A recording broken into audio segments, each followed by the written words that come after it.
untuk kita semua. Selamat sore, Ibu. Jadi, apa kabar hari ini? Sehat, Ibu. Nah, sebelum kita memulai pembelajaran, Ibu mau absen dulu. Siapa yang nggak hadir hari ini? Semuanya hadir, Ibu. Oh, semua hadir ya, bagus deh. Nah, sebelum memulai pembelajaran, alangkah baiknya kita berdoa dulu dipimpin oleh Aldina. Baik, sebelum mulai pembelajaran, alangkah baiknya kita berdoa dapat dimulai. Berdoa dapat diakhiri. Terima kasih Aldina. Nah, minggu lalu kan kita udah belajar mengenai ekosistem. Nah, ada yang tahu nggak hari ini kita belajar apa? Sudah kelihatan ya. Jadi hari ini kita akan belajar mengenai perubahan lingkungan. Nah, sebelumnya Ibu mau ngasih gambar sama kalian. Ada yang tahu nggak ini apa? Itu seperti gunung. Enggak. Angkat tangannya kalau mau. Saya, Bu. Ya, Dayu. Itu gunung yang dulu dan yang di sebelah kanan itu gunung yang sekarang, Ibu. Bagus Dayu. Ada yang lain? Nama gunungnya? Gak ada yang tahu ya? Saya, Bu. Ya, Mungkin gunung Swiss. masih belum benar, tapi kamu udah jago ya. Jadi, karena kalian semua salah menjawabnya, Ibu akan ngasih tahu. Ini gunung di Indonesia. Dulunya di Indonesia. Gunung Merapi. Bukan, nggak pernah salju. Jadi, ini gunung es abadi. Gunung es abadi ini berada di Jaya Wijaya. Ada yang tahu Jaya Wijaya di mana? Papua. Iya, benar sekali. Ini adalah salah satu gunung es yang ada di Papua. Kita bangga, jelas bangga ada gunung es di Indonesia. Tetapi bisa kita lihat dari gambar ini, dulu gunung esnya itu banyak banget di ujungnya, tetapi sekarang bisa kita lihat sedikit. iya. Jadi, gunung es abadi ini memiliki tinggi 4.800 mdpl. Sangat tinggi bukan? Dan suhunya yang sangat dingin sehingga bisa ada es di puncaknya. Nah, selanjutnya ini adalah gambar Pulau Kalimantan. Kalimantan. Benar. Nah, jadi pada tahun 1950 masih banyak banget hutan di Pulau Kalimantan. Tetapi seiring dengan waktu, ada yang tahu apa yang terjadi? Angkat tangannya. Saya, Bu. Ya, silakan ada Dayu. Seiring berjalannya waktu, hutan itu semakin lama semakin mengecil, Ibu. Iya, benar. Jadi, hutan ini adalah hutan terluas kedua di Indonesia. Hutan yang berada di Kalimantan. Ada yang pernah ke Kalimantan nggak? Belum, Ibu. Saya, Ibu, pernah. Serius? Iya, Ibu. Iya, bagus deh. Jadi, hutannya sudah mulai mengecil dikarenakan ada penebangan pohon, pembakaran, dan lain-lain. Jadi, sebelum lanjut ke materi, Ibu mau ngasih LKPD untuk kalian. Di sini berapa orang ya yang ada? Ada 3 orang, Ibu. Ini mau satu kelompok atau gimana? Disatuin atau 2 kelompok? Individu aja. Iya. Oh, ini kesepakatan kalian ya. Iya. Ibu bagi nih. Ini untuk Aldina, Kristi, dan Dayu. Jadi, Ibu kasih kalian waktu 5 menit untuk mendeskripsikan apa yang kalian tahu dari gambar ini, apa yang kalian lihat menurut pendapat kalian dari 2 gambar tersebut. Jadi, nanti tiap-tiap orang akan mengemukakan pendapatnya atau mempresentasikan apa hasil yang telah dicarinya. Mengerti? Apa kurang jelas? Mengerti semuanya? Mengerti, Bu. Mengerti, Ya. Bu. Ibu tunggu ya dalam 5 menit.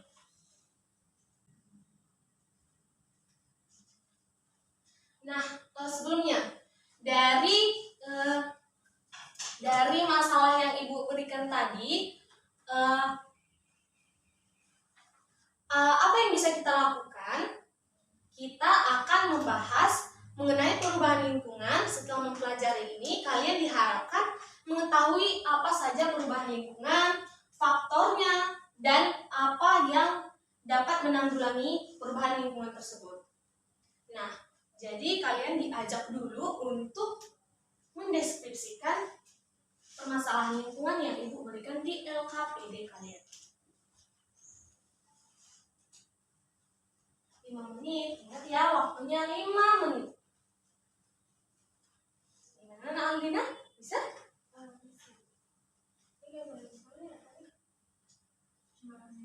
Cari ya.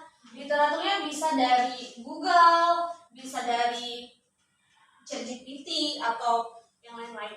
Bisa? Cari dah, sekreatif mungkin. Ibu mau kalau bisa dari kalian ini ada perbedaan pendapat. Gimana Nak Pasti? Masih Cari ya? Kalau contohnya nih kasih tahu ya. iya Ibu. Ibu agak kurang sehat nih. Maaf ya suaranya mungkin.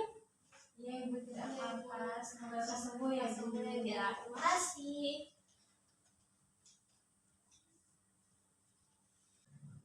Baik, waktunya sudah habis. Perhatikan ke Ibu.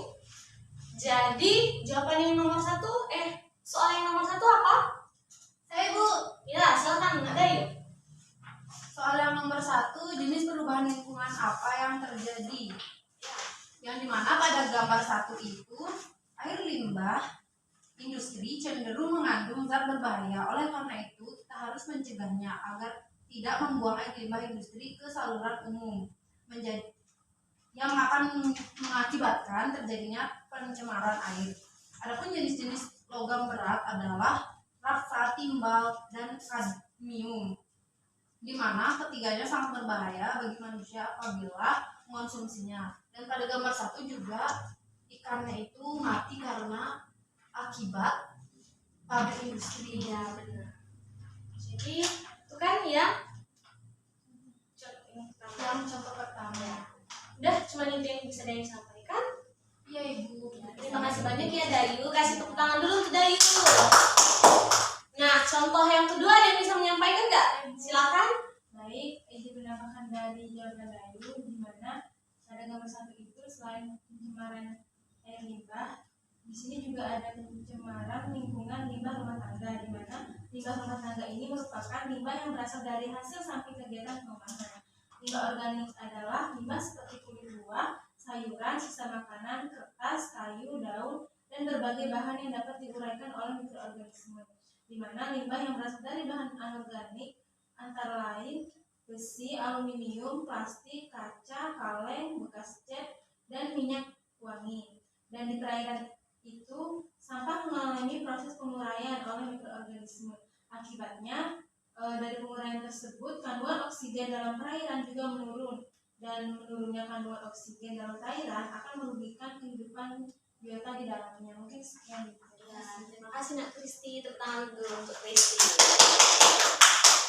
Nah, bagaimana dengan Nak Aldina menyampaikan pendapat? Iya Ibu, saya izin menambahkan untuk yang gambar pertama itu, Ya. selain limbah industri dan rumah tangga, ada juga limbah pertanian. Iya. Nah, pada sektor pertanian juga dapat terjadi pencemaran air, terutama akibat dari penggunaan pupuk dan bahan kimia pertanian tertentu, seperti insektisida, sianida, dan herbisida. Ya. Bagus. Berarti kalian tiga sudah bisa menganalisis gambar. Nah, kita kan tahu betapa pentingnya sungai bagi kehidupan. Padahal sungai itu sangat banyak fungsinya bagi kita. Ada yang untuk menyuci di sungai, masih banyak loh di desa-desa sana menyuci, sumber airnya, ya. Terus untuk mandi, ya. Padahal makin sekarang banyak sungai yang sudah tercemar. Nah, gambar kedua, ada yang bisa menganalisisnya lagi? Saya Ibu. Ya, silakan ada yuk. Jadi gambar kedua itu yang dimana ada lalu lintas. Ya. Kebisingan lalu lintas merupakan penyebab pencemaran suara yang paling berpengaruh di kota-kota.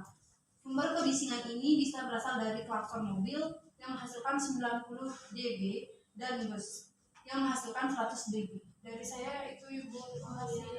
Yang lainnya ada yang mau menyampaikan pendapat? Silakan. Jadi selain yang disebutkan dari tadi, terdapat juga lalu lintas udara, di mana selain di jalan raya, kebisingan lalu lintas itu juga terjadi di udara. Meski jumlah pesawat yang terbang di atas kota lebih sedikit daripada jumlah mobil di jalan, tetapi banyak yang menghasilkan lebih besar, di mana satu pesawat dapat menghasilkan 130 dB. Sekian Ya. Ibu. Alina. Menambahkan Ibu, Ya. tambahannya itu adalah situs konstruksi. Situs konstruksi itu berupa konstruksi gedung dan tempat parkir serta pekerjaan pelapis sambungan jalan dan trotoar yang dapat menyebabkan pencemaran suara. Salah satu contohnya itu adalah bor pneumatik yang dapat menghasilkan suara hingga 110 dB. Ya. Jadi setelah kalian menyimpulkan tadi itu, ada nggak yang bisa memaparkan bagaimana cara mencegahnya? Ibu, Ya, silakan Nak. yang pertama itu pada gambar pertama yaitu melakukan pengolahan limbah dengan benar serta menggunakan bahan-bahan yang ramah lingkungan. Terus pada gambar yang kedua yaitu kenakan penyumbat telinga setiap kali ada suara bising yang terlalu tinggi serta pertahankan tingkat suara sekitar 35 dB di kamar tidur kita pada malam hari dan sekitar 40 dB di rumah kita pada siang hari. Dari saya sekian Ibu. Ya, terima kasih Dayu. Dan kamu, Kristi? Izin menambahkan Ibu, selain itu jika memungkinkan kita memilih daerah permukiman yang jauh dari lalu lintas padat. Selain itu kita juga menghindari penggunaan earphone dalam waktu lama, terutama pada level suara yang tinggi. Ya.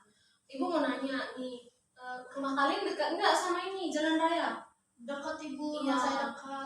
Kita kan merasa bising gitu ya, lewat mobil gitu.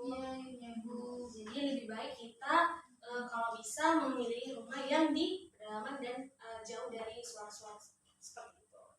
Dari Alina, Mungkin hampir sama dengan yang lainnya itu, tapi saya menambahkan sedikit yaitu hindari pekerjaan dengan kepalan suara yang lebih tinggi. ya, apakah Alina sering menggunakan headset? Hampir sering juga. Ya, itu termasuk juga polusi suara loh. Kita harus mengurangi penggunaan headset. Oke? Nah, jadi setelah kita menganalisis gambar yang Ibu berikan di LKPD, kita akan masuk ke faktor perubahan lingkungan. Jadi, dari yang kalian sebutkan tadi, ada 3 faktor perubahan lingkungan. Ada faktor alam, faktor buatan, dan faktor pencemaran lingkungan. Faktor alam itu adalah faktor alami yang dibuat oleh alam. Contohnya yaitu seperti gempa bumi, tsunami yang dari alam, kemudian letusan gunung berapi. Sedangkan faktor buatan itu contohnya apa? Ya, Akibat ulah manusia itu sendiri Bu, Iya. buang sampah sembarangan. ya benar. Ya. Kemudian yang terakhir faktor pencemaran lingkungan. Di mana faktor pencemaran lingkungan ini yang terjadi karena masuknya bahan pencemaran di suatu tempat. Oke. Next. Nah, pencemaran lingkungan ini dibedakan menjadi 4. Seperti ada pencemaran air, pencemaran tanah, pencemaran udara, dan pencemaran suara. Jadi, kan tadi kita sudah menemukan contoh dari pencemaran air dan pencemaran suara di LKPD Edukasi yang pertama. Jadi kan kita tadi sudah menemukan contoh dari pencemaran air dan pencemaran suara. Sekarang Ibu mau kalian menyebutkan contoh dari pencemaran tanah dan pencemaran udara. Ada yang bisa? Ya, Dayu. Kalau pencemaran tanah itu seperti contohnya kita memakai pupuk yang berlebihan. Kalau pencemaran udara itu polusi Bu yang diakibatkan oleh kendaraan. Iya, benar. Jadi contoh dari pencemaran tanah itu seperti pupuk yang berlebihan sehingga tanah jadi retak-retak seperti itu. Kemudian pencemaran udara akibat asap pabrik, asap kendaraan, asap rokok, dan lain-lain. Nah, jadi dari pembelajaran hari ini, dari pembelajaran ini ada yang mau bertanya? Saya Bu, Ya, silakan. apa pentingnya kita untuk mempelajari pencemaran lingkungan? Nah, itu pertanyaan yang Ibu tunggu-tunggu dari tadi. Tujuan kita mempelajari pencemaran lingkungan ini, perubahan lingkungan ini adalah untuk supaya kita lebih care, lebih peduli kepada lingkungan kita. Seperti yang Ibu ibu tunjukkan tadi contoh yang pertama, gunung abadi di Indonesia itu kita bisa lihat kan bahwa sekarang esnya sudah mencair dan bisa saja cucu-cucu kita tidak akan menemukan, tidak akan merasakan lagi gunung abadi itu. Nah, jadi itu adalah tujuan kita mempelajari pencemaran perubahan lingkungan ini. Terima kasih Dayu pertanyaannya. Ada lagi yang mau bertanya? Cukup Ibu dari saya. Ya, dari yang Alina? Oke. Jadi ada nggak yang bisa nyimpulin pembelajaran hari ini? Izin Ibu. Silakan, Kristi. Baik, terima kasih atas kesempatannya. Jadi, Dayu, dengar temannya. ya Ibu. Dengar dulu temannya ya. Ya lanjut, Kristi. Jadi berdasarkan pembelajaran kita pada hari ini, dapat saya simpulkan bahwa perubahan lingkungan itu bisa terjadi karena beberapa faktor. Yang pertama faktor alami, di mana faktor alami ini merupakan perubahan lingkungan yang terjadi karena pengaruh proses alam. Yang kedua faktor buatan, di mana faktor buatan ini dipengaruhi oleh kegiatan manusia. Yang ketiga faktor pencemaran lingkungan yang dapat terjadi karena masuknya bahan pencemaran di suatu tempat, pencemaran lingkungan. Ya. Ada lagi yang mau menambahkan kesimpulan? Tidak Tidak. Nah, jadi seperti yang disebutkan oleh Kristi, ada pencemaran alami, pencemaran buatan, dan pencemaran lingkungan. Kemudian pencemaran lingkungan itu dibagi lagi menjadi 4. Ada pencemaran air, udara, tanah, dan kira-kira apa? Suara. Benar. Jadi telah berakhir materi yang telah berakhir pembelajaran kita hari ini. Ibu sangat senang kalian bertiga sangat antusias, sangat ceria wajahnya. Pasti belajar ya tadi malam ini. Iya Ibu. Ibu senang banget mendengarnya. Jadi sebelum kita menutup pembelajaran ini, Ibu mau Nak Kristi yang memimpin doa. Baik teman-teman, untuk mengakhiri pembelajaran kita pada hari ini, marilah kita berdoa menurut agama dan kepercayaannya masing-masing. Berdoa, dipersilahkan. Berdoa selesai. Baik, terima kasih Kristi, terima kasih partisipasinya